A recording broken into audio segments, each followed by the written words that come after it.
KU artimiau, už auditorijos ribų. Sveiki, mėly klausytojai. Šiandien svečiuose turime Klaipėdos universiteto docentą, istoriką ir mokslininką, daktarą Hektorą Vitkų. 4 mokslinėse monografijų studijose, moksliniuose projektuose, mokslinėse publikacijose ir konferencijose mūsų gerbiamas svečias tyrinėja genocido ir karo laikotarpius bei tautinių mažumų problematikas. Tačiau šiandien kalbėsime apie istorikų gyvenimą už auditorijos ribų, kuriamą vandens pasaulėlį. Šie žmonės dar vadinami kitaip akvariumistais, tai yra pomėgis, kaip jis pats sako, kuris ramina ir net įkvepia. Bet pradėkime viską nuo pradžių.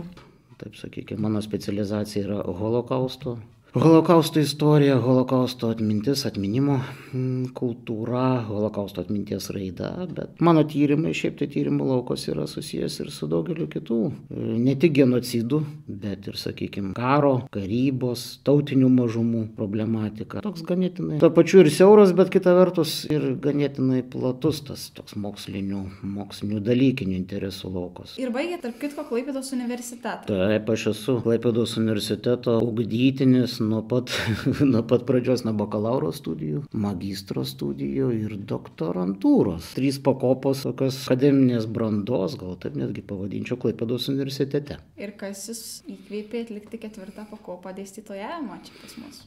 Dėstymą darbiniai santykiai, jeigu taip jau atvirai kalbant. Nes doktorantūros studijose yra ta prievolė tokia išskaityti tam tikrą akademinių valandų skaičių. Ir taip tiesiog, kaip pasakyti, susigyvenau. Nes čia tos akademinės šiek tiek skiriasi, sakykime, tas mokslinių publikacijų rengimas, mokslinių tyrimų. Dėstymas jau čia savaime. Kita vertus, kaip. Tai yra darbas? Ne, blogai pasakiau, tai yra amatas.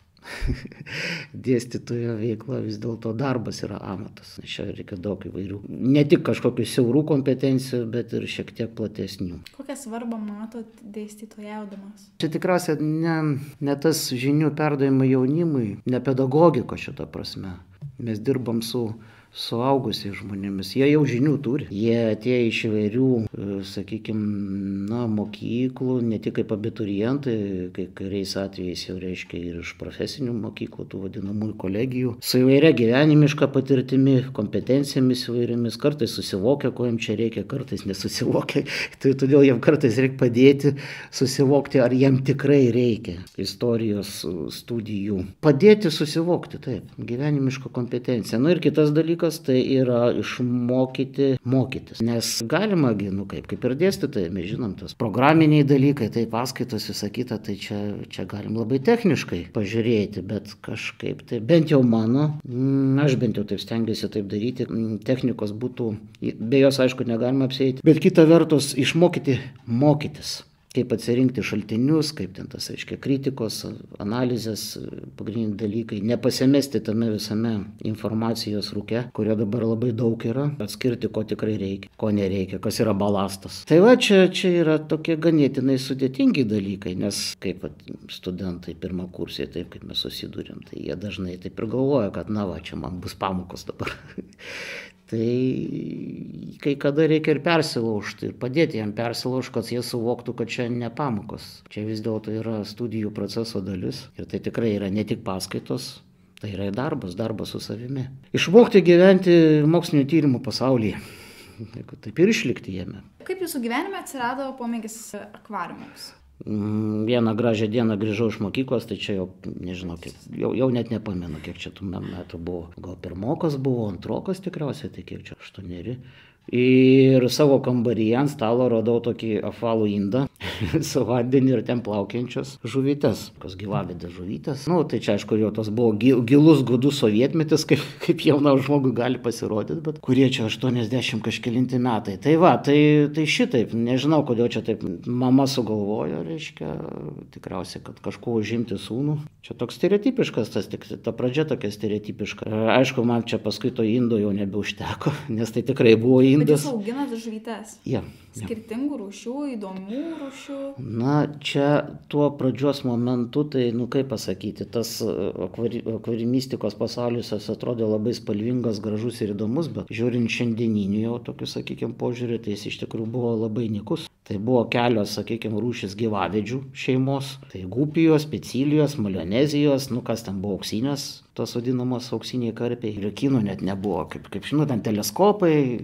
Įvairiausiai tokie, barbusai Sumatros, tai reiškia penkiadryžiai, ugniniai barbusai, šamukų ten tų, reiškia, koridorius, ir praktiškai, viskas. Tiesa, guramiai, taip, čia buvo guramių tas toksai. Tai va, tai viso to norėjusi, dabar, tai aišku, čia kur ta pasiūla tokia didžiulė yra, tai joje jau čia, ką jau čia be palyginsi, žinoma, bet tuo metu, tai aišku, norėjusi vis taip daugiau, tas vaikiškas toks domėjimasis, tai jau buvo priversti tėvai kažkaip tai jau pradėti ieškoti, kur čia tą akvariumą. Jau tokį, kaip tais laikais, normalų. Klaipėdoje čia buvo didžiulė problema, žinoma. Nebuvo tų specializuotų parduotuvių, ką tai Vilnius. Tai tėvas po vienos iš komandiruočių Vilniuje ten nupirkęs akvariumą 25 litrų, geležinių rėmų, ten, reiškia, priklijuotų ten kažkokios epoksidinės dervos, tokiais minkštais klijais stiklai. Ir autobusu jis tą akvariumą, reiškia, atvežė. Aišku, tas akvariumas toks buvo keistas, jisai ten leisdavo vandenį, ką ten reikėjo jį ten gerokai patobulinti. Paskui jau, aišku, atsirado 45 litrų greta šito. Visa laboratorija užvirė, nes ten buvo ir dauginimo. Bet čia pas jūs namų kambarį buvo? Jo, mano kambaryje. Tai va, ir visokio ten gyvo maisto paieškos. Tai va, ir taip per paauglystę iki jaunystės. Paskui visas šitas pomėgis buvo nutrūkęs gimus sūnui. Nežinau, čia psichologai gal paaiškintų, žinot, kaip tas dėmesys ten sakyta, tai kažkaip tai aš prisiminiau, kad buvo visai toks šaunus, įdomus dalykas. Ir aš grįžau į šitą hobį, reiškia, ir panašu, kad jau tikriausiai, kad jau visam. Bet jeigu jūs domino žuvytės ir visas vandens pasaulis, kaip jūs nusprendėt stoti į istoriją, o ne... Biologija, kažkas tai tokio, tai... O žinok, Gabija, šiaip aš ką pastebėjau, akvarimistika arba akvarimininkystė, aš tai žiūrėjau kaip kalbininkai čia. Dažnai akvarimininkystė yra užsiėmę žmonės, kurie neturi reikalų su zoologijos, biologijos ar kitaip. Reiškia, jie ir taip turi. Aš prisimenu docentas Kontautas jūrų technikos fakultete, ten tais akvariumais apsistatęs. Ką jau jam ten namuose dar, gal jis ir turi, aš tiesą sakant nežinau, bet jau kai tu ten tai iktiologijai paskendęs, dar namuose, aš nežinau, ar jau taip jau labai. Tai yra jūsų hobis? Jo, taip, tai hobis. Tai tikriausiai, kad ne komercinė veikla ir ne kažkas tai tokio, tai hobis. Kaip jūs išpildo tas hobis? Kaip jis mane papildo? Padeda, irgi. Padeda atsipalaiduoti. Čia man ir draugai, ir pažįstami sako, vargsti, sako, tu čia su tais vabaliukais, ten tai šėrimais, žuvis, vandens atšviežinimas, yra to darbo, kaip pagalvoju. Bet kita vertus, tai yra kontempliavimo gal. Kai atšviežindamas vandenį, ten, reiškia, aš ten dirbdamas prie to akvariumo, čia daug neužtrunka per savaitę, kiek, keli tie akvariumai, 3 valandos. Tai tu apmastai daugelį dalykų, atitrūksti, reiškia, kyla daug įdomių idėjų ir mokslinių taip pat. Nemažai esu straipsnių idėjų, ten visokių ir tezių pavidalo taip toliau subrandinės. Reiškia, ten kažkas tai matyti yra tokio. Padeda tie dalykai. Kiekvienas žmogus, tiesą sakant, tikriausiai turi savo kažkokį, tokį kabliuką, kuriam padeda persijungti šiek tiek. Perprogramuoti savo smegenis, atsinaujinti. Nes šiuolaikinėme streso pilname pasaulyje, tai, ką daugiau bedaryti. Kažkur tai iškeliauja, kad ir savo namuose, savo namų erdvėje, bet užsiimdamas to, reiškia, pomėgio, tu kažkaip tai persijungi. Tai kiek šiuo metu turit namuose savo akvariumų ir kiek turit žuvyčių? Akvariumų yra 3. Tai vienas tas jau 500 litrų, antras 300, o kitas tai toks grinai prisiminti vaikystę, paauglystę, tai 60 litrų. Aš juos apvalinu. Ir kur jūs juos laikot? 2 akvariumo kambariai, 1 koridoriai. Taip, o čia dažniausiai taip, kur ten telpa, 3 kambarių butas, tai telpa, kai jau labai nori ir stengiasi. Tai čia akvariumais dar yra tie filtravimo, reiškia, sistemos visokie ten gudrybės, visokios išvedžiotos ten taip toliau, bet kol kas sutelpam. Tai va, kiek aš ten tų hidrobiontų turiu, tai aš nežinau. Ten toks tekantis procesas. Kažkas tai jau dėl natūralių priežasčių iškeliauja į amžiną Neptūno šalį. Kažkas tai ten dauginasi. Tai taip, aš ten stebiu tos pusiausvyrą, yra labai svarbu stebėti, bet stengiasi kuo mažiau ten jau reiškia trukdyti. Tas 300 litrų tai augalinis, nesilaikau aš ten kažkokio koncepcijų, man jis daugiau panašus į tą olandiško tipo, kur daug augalų, ten grupuoja, ten tai pirmą planą, antrą planą, ten reiškia trečią planą, taip toliau. Nesilaikau aš tų aquascape'o, nenoriu pasakyti mados, bet dabar yra tas aquascape'o tokia banga savotiška. Tai irgi yra įdomu, bet kažkaip tai manęs bandžiau aš to dalykų irgi nelabai man kažkaip, aš prie daugiau tos tokios įprastos tradicijos. Tas 500 tai biotopinis, toks jau Amazonės, reiškia, ir su hidrobiontais atitinkamais, tas reiškia regioną atitinkančiais. O tas trečiasis tai ten toksai yra, kaip aš sakau, vaikystės, paauglystės, tai su gyvavedėm, su gupijom. Tai jis man daug labai kelia sentimentų, nenoriu pasakyti, kad jis čia labiausiai mylimas ar kaip, bet prie jo daugiausiai reikia dirbti, nes jisai yra nedidelės apimties, 60 litrų, tai čia yra toks, žinot, reikia labai sekti balansą. Kuo mažesnis akvariumas, čia ne tik vandens tūris, ten dar nuo augalų priklauso, daugelis kitų dalykų, labai lengva yra pažeisti balansą. O tada lauk bėdos, reiškia, visokie ten dumplių šuoliai, imuniteto žuvų, reiškia, problemos, o tada visokios lygos. Tai va, su tais mažiukais akvariumais taip yra, su tais didesniais, tai aišku, nors jie nėra dideli. Kas akvariumininkystė užsiema, tas supranta, kad čia tie 500 litrų, 300 litrų, tai čia toks yra. Nes žinau žmonių, kurie turi ir poros tonų vandens, ir 2,5, ir 3, bet čia, aišku, jau čia yra kalba apie visai, tai reiškia privatum kaip namai, jau ten toks. Žinot, kitas dalykas, gyvenant 3 aukšte, apačioje turint kaimynus, kad žino, ar jie apsidžiaugtų sužinoję, kad virš jų ten 1 tonų vandens. Ir dabar jau tikriausiai, jeigu sužinos, nelabai apsidžiaugs. Bet jūs žavi, ar ta pati disciplina kažkokio to akvariumo, ar pats tas stebėjimas, ar toks įsigyvenimas į tą žuvų pasaulį? Čia yra sistema. Tu turi, kaip namie, turi tokią mažytę gamtos dalelę, čia stereotipas. Tai nėra ta gamtos dalelė tikrai to žodžio prasme, bet tai yra tam tikras toks pasaulis, taip jūs teisingai sakot, pasaulio dalelytė, kurią tu kontroliuoji savotiškai. Smagu kontroliuoti? Jo, čia psichologai taip pat pasakytų, kad čia kažkoks žmogiškojo ego.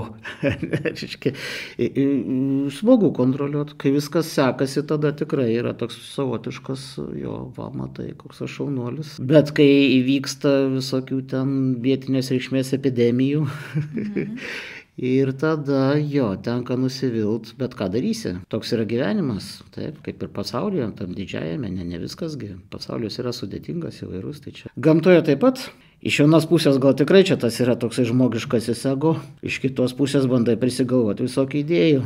Kodėl? Gyvenimas linksmesnis būtų. Jo, taip. Iš dalies taip, iš kitos pusės yra ir tam tikra praktinė prieiga. Šiandieniniam pasauliu susiduriant su nemažai ekologinių problemų, tame tarpe ir gėlavandenių, sakykime, sistemų, jau yra tekę susidurti su tuo, bent jau man yra tekę skaityti ir domėtis, kad dalis hidrobiontų laukinėje gamtoje yra atgaivinti akvariumininkų dėka. Kai kurios rūšys jų yra išsaugotos, kaip tyčia, netyčia, žinoma, kad netyčia, bet dauginant, veisiant per kelis dešimtmečius tos rūšys jos yra išlikę. Tai irgi smagu, kai tu savo namie matai ir galvoji, galbūt kažkada, bet kita vertus, nėra tie mano augintiniai ir kaip aš čia pavadinti, tokios jau labai retos ten tos rūšys, ar ką aš į tai net nesiorientuoju, bet kas ten žinom. O kokias rūšis turit dabar? Yra harasidinių, yra guramių, tokia tradicija, neonai žinoma. Tai čia ta tokie įprasti, nėra čia tų retų. Kokie ypatingų turit? Astronotai, oskarai. Kaip didelė, ta žuvis. Plėšri žinoma, su savo charakteriu, žuvis šuniukas, kaip vadina, atpažįsta savo šeimininką. Bet aišku, jau jos kai mušasi, tai ten ir vanduo, vienu žodžiu. Ten... Jos kapuojasi. Jo, jos taip, tas žiaunas, tai čia tiesiog yra taip susiklosti evoliuciškai, tas grasinimas žiaunas, kad ten didesnė ta galva atrodytų išpučia. Turi ten tokius nedidelis dantukus, tai ten jau, va taip pat. Kokiu pastebėt paralelių tarp istorinių tyrimų ir šito akvariumų pasaulio? Oi, čia tokių, kaip pasakyti, sąsajų tikriausiai tikrai yra nemažai. Visų pirma, kaip ta akvariumininkystė ne kaip hobis, o tikriausiai kaip tam tikras fenomenas susiklosti. Kai tik žmogus jau čia tą dirbtinį telkinį sugalvoja, tai žinoma, užgimė idėja, kaip turės tą maisto šaltinį greta. Tai čia iš tokių gal praktinių sumetimų. Bet kita vertus, ilgainiui kažkokios tai tos spalvingesnės žuvis, kas buvo pastebėtos, pradėta selekcija, kaip atsitiko Kinijai ir Japonijai. Taip čia įvairiai ten skaičiuoja 2000 metų. 1500 metų, tas auksinė žuvelė, čia stereotipinis akvariumo gyventojas, auksinė žuvelė, visi jie matė, visi žino, tai tas auksinis karpis vadinamas. Kada ta akvariumininkystė tampa jau to, sakykime, hobi, tai čia tas būtų tikriausiai, šuolis, lūžis, tikriausiai, kad 20 amžiaus vidurys net. Europos, taip, sakykime, to globalesnių pjūvių įmantai galbūt netgi anksčiau, prieš Antrą pasaulinį karą. Lietuvoje tai tikriausiai, kad po. Nors yra ten, žinom, tų akvariumininkų, kurie užsijėmė šito, bet klausimas, ar jiems čia buvo hobi. Pavyzdžiui, Tadas Ivanauskas, kaip gamtininkas, jis labai domėjosi, kaip tos, reiškia, gyvūnus galima laikyti dirbtinom sąlygom. Ten ir krankliai visokie, ir paukščiai, ir ko jisai ten, ne tik paukščiais visokiais, ten, reiškia, ir žinduolis, žinoma, žuvis. Kas yra jūsų pašaukimas? Ar vis dėlto istorijos tyrinėjimas, ar vis dėlto jūros pasaulio kūrimas? Turiu slaptą svajonę jūrinį akvariumą, bet kol kas dar aš čia vis atidedu. Nepigus tai vis dėlto dalykai ir vietos reikia. Sutuoktiniai, nežinau, kaip čia reikės kažką sugalvoti kažką. Jau tai bus nebe jūsų butas, bet jūs jau rengsitės pilną aprangą, kad į butą įėjate. Nežinau, ir viena, ir kita. Aišku, jau čia tas istoriko gyvenimo, čia ne tik ta specializacija, sakykime, tai gyvenimo būdas, žinoma. Tai yra viena, o kita yra, reiškia, tas jau slaptas akvariumininko. Kas domisi, tai žino, kas ne, tai ne, kam tu. Ko palinkėtumėt mūsų klausytojams, kaip atrasti balansą tarp darbo ir tarp pomėgio? Kantrybės. Neprievartauti savęs, kaip aš sakau. Čia tarp kitko ir su akvariumininkystė susiję dalykai. Žmogus, ypač šiandieninis žmogus, jis skuba, jis nori labai greitą rezultatą. Čia ir dabar. Kartais stebina, kad jauni žmonės taip nori. Aš stebėdamas dabar ir politikus įvairius, pasaulio lyderius, brandaus amžiaus, aš pastebiu, kad jie labai skuba. Bet tai yra suprantama. Jau jų, kaip ten bebusi gyvenimas saulėlydis. Ir jie nori greitą rezultatą. O jauna žmogui, taigi tas gyvenimas prieš akis dar. Bet norisi kuo daugiau? Jo, nori. Čia kuo greičiau? Tai va. Mažiau darbo, daugiau rezultatų. Tai žinokit, akvariumininkystėje, taip nebūna. Greito rezultato galim tikėtis, tik klausimas, ar jis bus kokybiškas. Studijų pasaulyje irgi taip yra. Greitai kursiniai darbai nepasirašo. Taip, dirbtinį intelektą įjungus, taip. Čia GPT, ką jisai gali parašyti tą darbą, bet tai klausimas, koks čia, ar čia jisai rašo, ar tu rašai. Kompetencijų prasme įgyjimo, tai tu neįgyji jokių kompetencijų. Taip, išskyrus darbą su dirbtiniu intelektu, net ten diskusijų su juo, bet daugiau tai viskas. Tai čia reikia kantrybės, reikia dirbti, nieko nepadarysi. Už auditorijos, darbo kabineto ar net mokyklos ribų svarbu atrasti kažką savo artimo ir mielo, kas rūpesčius ir pilkumą nuspalvintų bei širdelę šilumą apgaubtų. Tad mielas klausytojau, pasidalink, kokią veiklą tu užsiemi peržengęs auditorijos slenkstį. O jei pašaukimų dar neradai, kviečiu paklausyti kitų KU artimiau pokalbių už auditorijos ribų apie mūsų bendruomenės pomėgius ir veiklas. Gal kažką iš jų atras ir savo. Ir žinoma, kviečiu pasekti Klaipėdos universitetą socialiniuose tinkluose, kad nepraleistum svarbiausios informacijos ir įdomių kvietimų. Galbūt vienas jų bus skirtas būtent tau. Sudie.